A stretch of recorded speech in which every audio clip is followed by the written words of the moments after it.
नमस्कार दोस्तों, आप सभी का कहानी किस्से चैनल पर हार्दिक स्वागत है। दोस्तों, आज के इस वीडियो में मैं आपको बताऊंगी कि राधा जी की मृत्यु कैसे हुई थी और श्री कृष्ण ने अपनी बांसुरी क्यों तोड़ दी थी। दोस्तों, जब भी प्रेम की बात आती है तो सबसे पहले श्री कृष्ण राधा के प्रेम की मिसाल दी जाती है। ये मिसाल सबसे पहले हर किसी के मन में आती है। राधा श्री कृष्ण के प्रेम को जीवात्मा और परमात्मा का मिलन कहा जाता है। राधा श्री कृष्ण का बचपन का प्यार थी। श्री कृष्ण जब 8 साल के थे तब दोनों ने प्रेम की अनुभूति की। राधा श्री कृष्ण के दैवीय गुणों से परिचित थी। उन्होंने जिंदगी भर अपने मन में सिर्फ प्रेम की स्मृतियों को बनाए रखा। यही उनके रिश्ते की सबसे बड़ी खूबसूरती थी। दोस्तों, कहा जाता है कि श्री कृष्ण को केवल 2 ही चीज़ें सबसे ज़्यादा प्रिय थी। ये दोनों चीज़ें भी आपस में एक दूसरे से गहराई से जुड़ी हुई थी। एक तो थी श्री कृष्ण की बांसुरी और दूसरी थी श्री राधा। कृष्ण की बांसुरी की धुनी ही थी जिससे राधा श्री कृष्ण की तरफ खींची चली गई। राधा की वजह से श्री कृष्ण बांसुरी को हमेशा अपने पास ही रखते थे।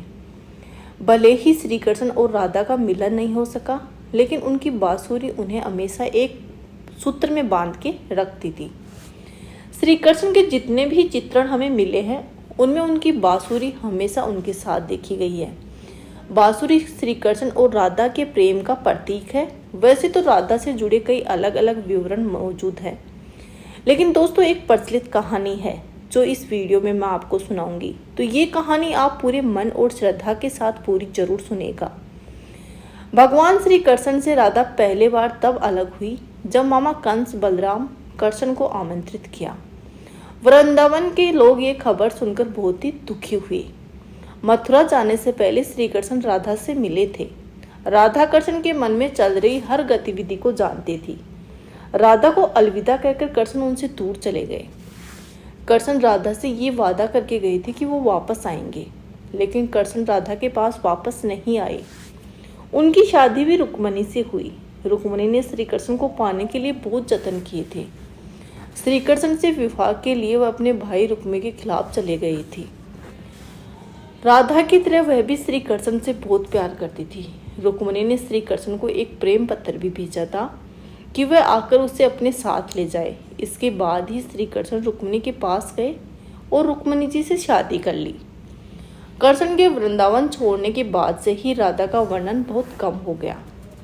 राधा और कृष्ण जब आखिरी बार मिले थे तो राधा ने कृष्ण से कहा था कि भले ही वो उनसे दूर जा रहे हैं, लेकिन मन में कृष्ण हमेशा उनके साथ ही रहेंगे। इसके बाद कृष्ण मथुरा गए, कंस और बाकी राक्षसों को मारने का अपना काम पूरा किया।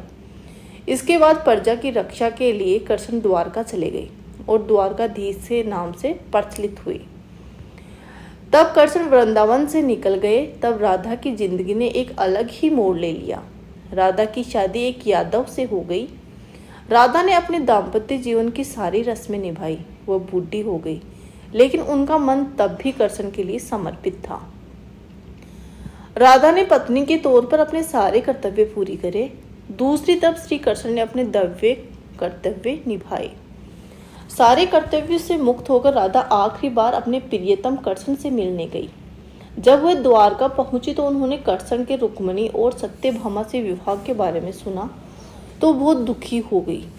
जब राधा द्वारका पहुंची तो उन्होंने कृष्ण के रुक्मिणी और सत्यभामा से विवाह के बारे में सुना, लेकिन राधा बिल्कुल भी दुखी नहीं हुई।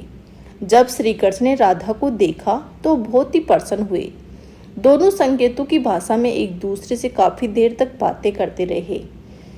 राधा जी ने कान्हा की नगरी द्वारका में कोई नहीं पहचानता था। राधा के अनुरोध पर कृष्ण ने उन्हें महल में एक देविका के रूप में नियुक्त किया। राधा दिन भर महल में रहती थी और महल से जुड़े कार्य देखती थी।